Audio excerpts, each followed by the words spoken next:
우리는 그렇게 세상을 보다가 무너져도 또 세상을 보고 맙니다. 괜찮은 것 같았는데도 계속해서 안 괜찮죠.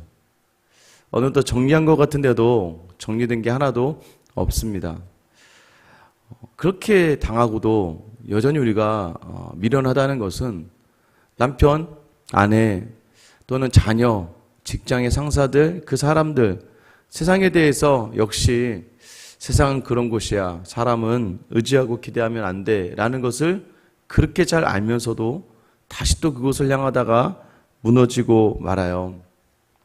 왜 그렇습니까? 하나님이 없기 때문입니다. 이 땅의 모든 자리들이요. 여러분, 하나님이 없으면 안 되는 거예요. 정말 중요한 거, 진리를 붙잡지 않으면 여러분 그 어느 것으로 채워줘도 만족이 없다는 것을 아셔야 돼요. 어제 하루는 즐거우셨습니까? 하루만 즐겁고 다음날 되면 또 상처, 아픔과 불평과 원망 속에 있다면 여러분이 영원하신 하나님을 붙잡지 않았기 때문이라는 것을 아셔야 돼요. 감사도 습관이고요. 승리하는 것, 이기는 것도 습관입니다. 여러분 잘 생각해 보세요. 하나의 차이예요. 자꾸 내게 있는 좋은 것들은 아무것도 생각하지 못하고 내게 없는 것들만, 지금 내 손에서 떠나간 것만 집중하다 보면 무너질 수밖에 없습니다. 반대로 영원하지 않은 것들을 붙들려고만 하다가 보면 여러분 영원하지 않는 것들은 절대 만족을 주지 않아요. 돈이라는 게 그거 아니겠습니까? 여러분 5년 전에는 지금 버는 것만큼 버셨나요? 5년 전에는 10년 전에는 그러셨어요? 지금 버는 것만큼만 있으면 좋겠다 한 적도 많으셨죠.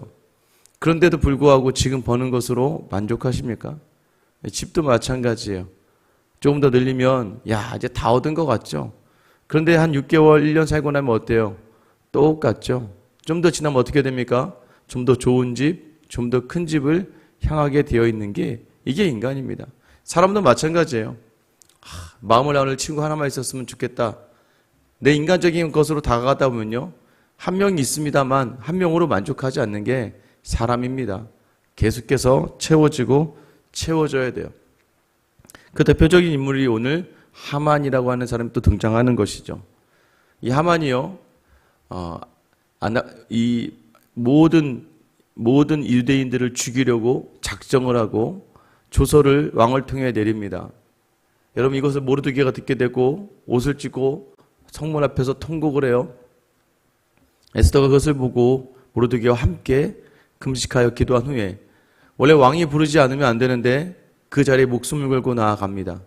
그러나 왕은 그를 매우 사랑스러워하죠. 하나님께 은혜를 받았다라고 제가 말씀드렸어요. 에스더가 그 자리에서 왕이 나라의 반절이라도 줄게 라고 하는데도 흔들리지 않습니다. 왜요? 확인해야 돼요. 자기 남편이 어떤 사람인지를 잘 알고 있었습니다. 그래서 오늘 저녁 잔치에 와주세요. 특별히 하만을 데리고 와주십시오 라고 이야기하고 왕은 급히 하만을 불러와요. 상황이 바뀌었습니다. 왕이 이 에스더의 말을 듣기 시작해요. 저녁에 왔어요. 잔치를 벌이고 나서 자, 나라의 반절이라도 너에게 줄게. 두 번째 이야기가 확인되었어요. 그런데 에스더가 바로 이야기하지 않습니다. 내일 다시 오세요.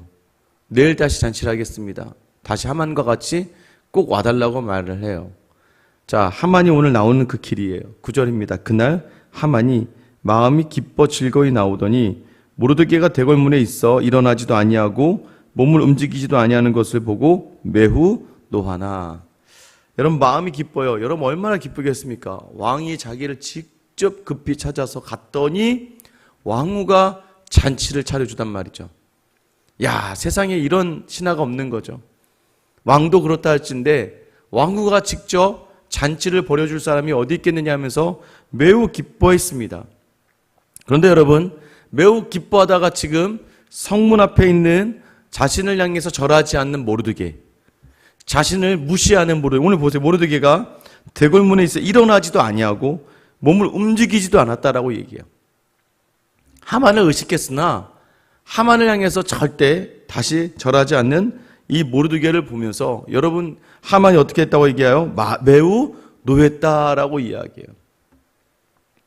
여러분 이게 사람이 많은 은혜가 있으면요, 은혜를 많이 받은 사람 특징이 무엇입니까? 넉넉해집니다. 근데 여러분, 아무리 세상의 것이 많이 채워져도 여러분 자기 안에 욕심이 있고 자기 의가 강한 사람들은요, 자기 뜻에 맞지 않는 하나 가지고 모든 것이 다 무너지고 말 때가 있어요. 특별히 그러다 보면 노하게 됩니다. 여러분, 노할 때 조심하셔야 돼요. 왜 우리가 노를 바라느냐? 왜 화를 냅니까? 내 뜻대로 되지 않고 내 마음대로 되지 않는 것, 또 그것에 꽂혀버리기 때문이에요. 그런데요, 더 큰 은혜를 받은 사람들은 그 큰 은혜로 말미암아 노하지 않아요. 여러분, 사람을 보면서 왜 화가 납니까? 나는 안 그랬는데 너는 왜 그래 할 때 더 화가 나요. 그런데 내가 얼마나 부족했고 연약했는지를 자꾸 잊어버리면 여러분, 다른 사람 보면서 특히 교회에서 마찬가지예요. 하나님이 제일 싫어하시는 게 바울을 통해서 이야기하셨던 거, 남을 판단하지 말라, 남을 비판하지 말라. 여러분, 저는 여전히 확신한 게 있습니다. 다른 교회에 대해서 욕을 하거나 다른 사람에 대해서 욕을 하거나 다른 사람을 폄하하거나 비판하는 그런 모든 사람들은 여러분, 그 말에 하나도 현혹될 필요도 없어요. 자기가 옳다고 이야기하고 싶어서 다른 사람을 폄하한다는 것은 굉장히 교만하고 굉장히 자만하고 굉장히 잘못된 모습입니다. 이 땅에 죄 없는 사람이 어디 있습니까? 모든 사람이 다 죄를 범하고 죄인이에요. 누구도 자랑할 수 없습니다. 그런데 우리가 은혜로 있었기 때문에 그 은혜로 볼 수 있어야 돼요. 그래서 우리가 바라보는 시선의 문제는 신앙의 문제인 거예요. 여러분, 여러분의 남편이, 여러분의 자녀가, 왜 여러분의 부모가 여러분에게 그렇게 할까요? 믿음이 없어서예요. 교회 안에서도 마찬가지. 아무리 중직자라, 여러분, 직분을 믿지 마세요. 직분자라 할지라도 은혜로 그 자리에 있는 거지, 자기의 의와 노력과 수고로 인해 그 자리에 있다고 생각하는 순간에 여러분 상처받게 되는 겁니다. 때로는 저 사람이 왜 저럴까가 아니라 은혜가 없구나, 최근에 은혜가 없구나. 그럼 그 은혜를 믿고 여러분이 기도해 주시는 거예요. 그게 답니다. 원래 사람은 다 그랬어요. 하만의 이름에, 하만이요, 노를 바란다. 원래 노를 바라다란 이 히브리어가 헤마라는 단어입니다. 여러분, 음성이, 이 음이 비슷하죠. 하만, 헤마. 노라는 뜻이에요. 하만은 세상을 아무리 무엇을 줘도 금세 다른 것으로 인해서 노할 수밖에 없는 자리. 은혜를 받아도 은혜 받은 사람처럼, 왕으로부터 그 은총을 받아도 전혀 은총을 받은 사람처럼 살지 못하는 그 자리에 서 있다는 거예요. 여러분의 자리는 어떻습니까? 여러분 10절 말씀 보세요. 참았대요. 아직은 아니죠. 집에 돌아와서 사람을 보내어 그의 친구들과 그의 아내 세레스를 청하여 라고 되어 있어요. 그러면 이제 하만이 무엇으로 위로받기로 합니까? 친구들, 그리고 그의 아내. 친구가 많은 것. 그래서 자기가 뭘 자랑해요? 11절에 자기의 큰 영광, 왕에게 갔다 왔다 이거죠. 자녀가 많은 것. 내가 지금 자녀가 많아. 왕이 자기를 들어 왕의 모든 지방관이나 신하들보다 높인 것을 다 말하고, 또 하만이 이르되 왕후 에스더가 그 베푼 잔치에 왕과 함께 오기를 허락한 받은 자는 나밖에 없었고, 여기서 왕과 함께 오다라는 표현은요, 굉장히 왕을 친근한 표현을 하는 거예요. 뭐냐면 나는 왕하고 거의 동급이야 라고 이야기하는 수준이나 보시면 돼요. 내일도 왕과 함께 청함을 받았느니라. 나 왕하고 같은 자리에 있는 사람이야 라고 자기를 높여요. 이 사람의 특징이 무엇이었어요? 아내가 이름이 세레스입니다. 세레스의 이름의 뜻은 황금이라는 뜻이에요. 그러니까 세상의 물질적인 것들로 자기의 만족을 쌓아가는 사람, 세상의 권력과 부와 명예로 자기의 만족을 쌓아가는 사람. 만약에 여러분이 신앙생활을 하다가도 하나님을 놓치면, 일상의 생활 속에서 우리와 함께 하신 주님을 놓치면 우리는 세상의 것들로 자꾸 만족을 채워나갈 수밖에 없습니다. 그 모습이 어떻게 됩니까? 13절 같이 읽어볼게요. 13절 시작. 그러나 유다 사람 모르드게가 대궐문에 앉은 것을 보는 동안에는 이 모든 일이 만족하지 아니하도다 하니. 여러분 보세요. 하나의, 여러분 이거 중요한 거 아니잖아요. 모르드게랑 무슨 일이 있겠습니까? 나를 무시해. 나를 무시한다는 건 뭘까요? 여러분, 왜 무시당한다고 느낄까요? 왜 수치감을 느끼고 왜 막 부르르 떨 만한 분이 일어날까요? 그게 자기의 아킬레스건이죠. 자기의 약점인 거예요. 여러분, 하나님을 온전하게 붙들지 않고 놓치게 되면요, 여러분 딱 여러분의 그 순간 가지고 있었던 상처들, 컴플렉스들 하나에 여러분 이렇게 분노할 수밖에 없고 모든 만족이 다 사라질 수밖에 없다는 것을 기억하셔야 돼요. 자녀가 컴플렉스 분들이 있어요. 자녀 얘기만 나오면 막 부르르 떨어요. 그 자녀가 내 거라서 그래요. 제가 말씀드린 자녀는 하나님 거죠. 하나님의 자녀인데 자꾸 내 거인 것처럼 생각하니까 자녀 얘기만 나오면 부르르 떨어요. 남편 이야기만 나오면 부르르 떨어요. 왜요? 내 남편이니까, 내 거니까 뭔가 달라야 되거든요. 여러분, 하나님 거예요. 내게 주신 모든 자리가 다 하나님이에요. 여러분, 그러면 기쁨과 감사도 하나님이 주신 거예요. 그러니 우리가 자랑할 게 없어요. 그러나 상처와 아픔과 고통과 외로움과 괴로움의 자리 또한 하나님이 주신 거라면, 여러분, 그것을 향하여 여러분들이 왜 나에게 내가 문제가 있나라고 생각할 필요가 전혀 없는 거예요. 자꾸 하나님을 놓치면요, 이 모든 세상의 짐을 여러분 혼자 다 지셔야 돼요. 왜요? 잘 돼도 내가 해서 잘 되는 거고, 안 돼도 내가 못해서 잘못한 거기 때문에 내 주변에 있는 자녀와 남편이 문제가 생기면 다 내가 잘못한 것 같고, 좋은 일이 있으면 뭐예요? 내가 열심히 잘해서 한 거죠. 그러니까 모든 책임을 자기가 져야 되는데, 여러분이 얼마나 위대하세요? 여러분이 얼마나 모든 것을 감당할 만큼 능력이 있으세요? 그러지 않단 말이에요. 자꾸 하나님을 놓치니까 어떻게 됩니까? 만족이 없는 거예요. 세상을 보다가 무너지고 말아요.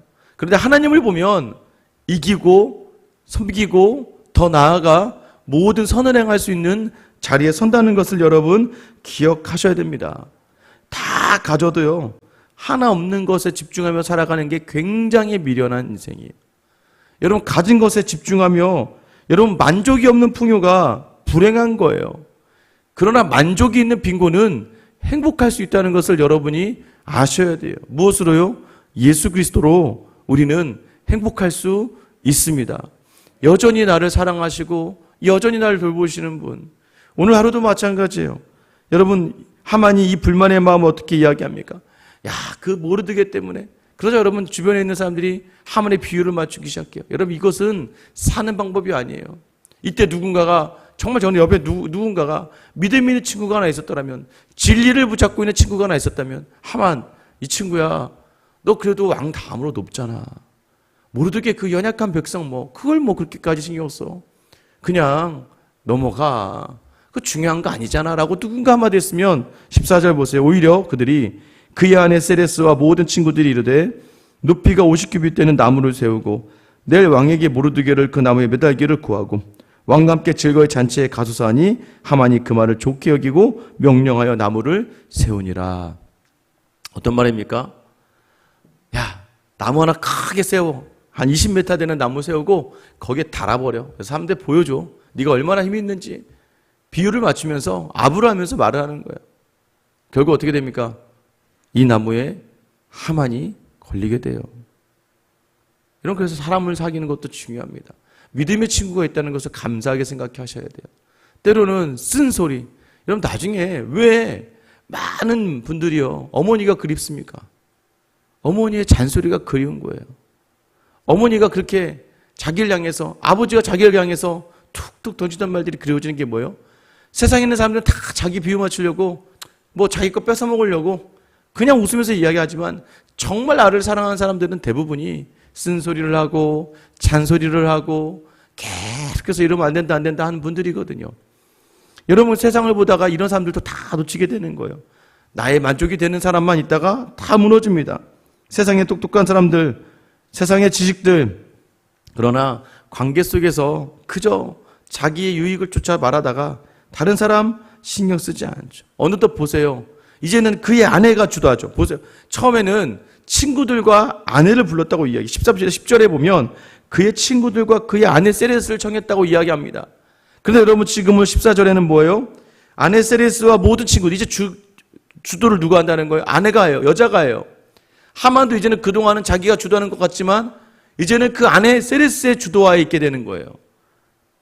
황금에, 물질에 잠식당하고 덮어져서 그 물질주의 세계관을 가지고 살아가는 거예요. 물질주의 세계관이 무엇입니까? 있어야 행복한 거야. 너는 없잖아. 너는 불행한 거야. 이 논리에 우리가 잠식당해요. 왜요? 네 아들 공부 못하지? 네 아들 관계도 안 되지? 네 딸은 시집도 잘 못 갔지? 너 남편 가진 거 없지? 너 아무것도 없지? 넌 아무것도 아니지? 어디다 이것에 우리가 다 잠식당하면요. 여러분의 자녀들 한번 생각해 보세요. 자녀가 매일같이 엄마 나는 인생이 필요 없는 인생인가 봐. 엄마 나는 이 땅에 있으면 안 되나 봐. 엄마 나는 왜 이 모양인지 모르겠어라고 계속 여러분에게 이해한다면 이런 마음이 무너지지 않겠습니까? 아버지, 저는 이 땅을 살아갈 힘이 없어요. 저는 살아서는 안 되는 존재인가 봐요. 여러분들 우리가 마치 그것처럼 하나님 앞에서 전능하신 하나님을 믿고 있는데도 불구하고 내게 없는 것들로 말미암아 다 내 손에 잡히지 않는 것들로 말미암아 다 매번 그냥 이리 무너지고 저리 무너지고 하나님 마음이 얼마나 아프시겠습니까? 다시 한번 세상이 아니라 하나님을 붙들면 여러분 세상이 감당할 수 없는 기쁨과 만족을 주시는 분이 바로 우리 아버지 되시는 하나님이신 줄 기억하시길 축원합니다. 비교되잖아요. 하만은 자신의 기쁨을 더하고 자신의 만족을 더하기 위해서 누군가를 죽여야 돼요. 누군가를 밟아야 돼요. 이게 세상이에요. 그 자기 기쁨을 위해서 누군가를 자꾸 밟아서 올라가요. 근데 여러분 모르드게와 에서는 생명의 길로 가게 됩니다. 생명으로 가다 보니까 살려고 가다 보니까 누굴 찾게 되는 거예요? 하나님을 찾게 되는 거예요. 생명은 하나님께 있는 것이고 하나님을 향한 사람에게는 온전한 만족이 있는 거예요. 거기 기쁨과 만족이 온전히 하나님밖에 없다는 것을 기억하는 삶. 오늘 여러분 이 하나님 놓치면 또 무너지는 거예요. 내게 없는 것 바라보다가 또 좌절하는 거예요. 하나님 보시기에 야 너는 왜 내가 너를 위해 내게 전부를 던져뒀는데 너는 여전히 전부이신 예수 그리스도를 받지 못하고 너의 삶의 모든 자리를 세상으로 채우려고 하고 너의 만족으로 채우려고 하니? 라고 물으신다면 여러분 우리가 너무나도 부끄럽고 수치당하지 않겠습니까? 오늘 하루 만족은 하나님께로부터만 오는 거예요. 모든 것을 하나님의 시선을 담아 가정을, 직장을, 교회를 바라볼 수 있는 그래요 큰 만족과 기쁨 가운데 있는 저와 여러분 되시길 예수님의 이름으로 축원합니다. 기도하겠습니다. 하나님, 오늘도 세상의 것을 채우며 여전히 내 안에 남은 것은 분노와 불평과 원망이었고 때로는 결핍과 초조함과 두려움으로 여러분 살아갔던 자리밖에 기억에 남지 않는다면 오늘 주님 우리 시간 모든 성도들 다시 한번 하나님을 담아 넉넉한 만족으로 살아갈 수 있도록 주님으로 충만하게 우리를 채워 주시옵소서. 하나님 또 무너졌습니다. 또 넘어지고 그렇게 하나님 붙들기로 작정하지만 이내 곧 세상을 보다가 넘어진 우리에게 오늘 만족은 하나님께로부터밖에 없다는 것을 기억하며 하나님의 시선으로 가정과 직장과 교회를 바라보며 이기는 습관, 승리하는 습관, 감사하는 습관, 만족을 누리는 습관을 살아가는 우리 모든 성도들 다 되게 하여 주시옵소서. 언제나 늘 동일한 마음으로 우리를 사랑하시고 인도하시는 우리 주 예수 그리스도의 이름 받들어 기도드립니다. 아멘.